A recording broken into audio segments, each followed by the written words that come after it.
नमस्कार दोस्तों, आप सभी का हमारे चैनल SRH कहानियां में स्वागत है। आज की कहानी का शीर्षक है भगवान की कृपा।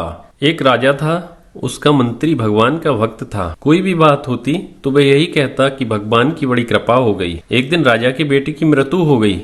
मृत्यु का समाचार सुनते ही मंत्री बोल उठा, भगवान की बड़ी कृपा हो गई। यह बात राजा को बुरी तो लगी, पर वह चुप रहा। कुछ दिनों के बाद राजा की पत्नी की भी मृत्यु हो गई। मंत्री ने कहा, भगवान की बड़ी कृपा हो गई। राजा को गुस्सा आया, पर उसने गुस्सा पी लिया, कुछ बोला नहीं। एक दिन राजा के पास एक नई तलवार बनकर आई। राजा अपनी उंगली से तलवार की धार देखने लगा तो धार बहुत तेज होने के कारण चट उसकी उंगली कट गई। मंत्री पास में ही खड़ा था। वह बोला, भगवान की बड़ी कृपा हो गई।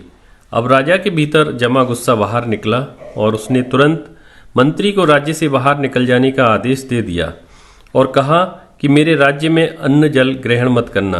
मंत्री बोला, भगवान की बड़ी कृपा हो गई। मंत्री अपने घर पर भी नहीं गया, साथ में कोई वस्तु भी नहीं ली और राज्य के बाहर निकल गया। कुछ दिन बीत गए। एक बार राजा अपने साथियों के साथ शिकार खेलने के लिए जंगल गया।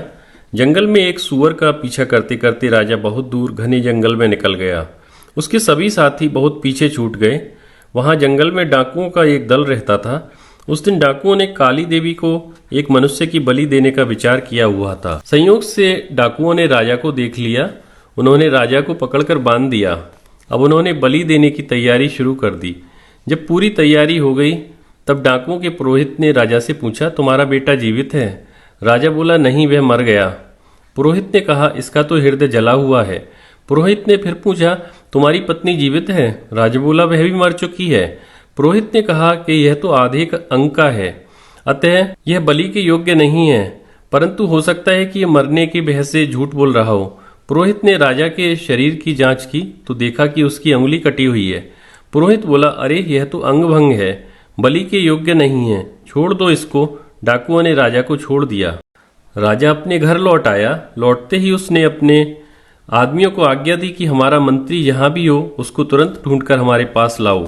जब तक मंत्री वापस नहीं आएगा तब तक मैं अन्न ग्रहण नहीं करूंगा। राजा के आदमियों ने मंत्री को ढूंढ लिया और उससे तुरंत राजा के पास वापस चलने की प्रार्थना की।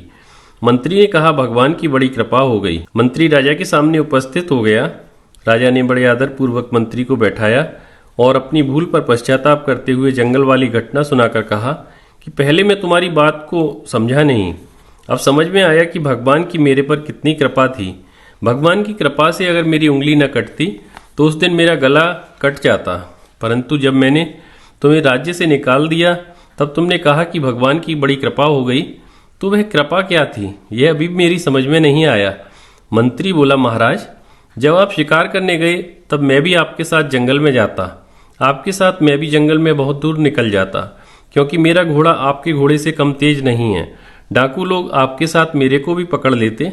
आप तो उंगली कट जाने के कारण बच गए, पर मेरा तो उस दिन गला कट ही जाता। इसलिए भगवान की कृपा से मैं आपके साथ नहीं था, राज्य से बाहर था, अतः मरने से बच गया। अब मैं पुनः अपनी जगह वापस आ गया हूँ।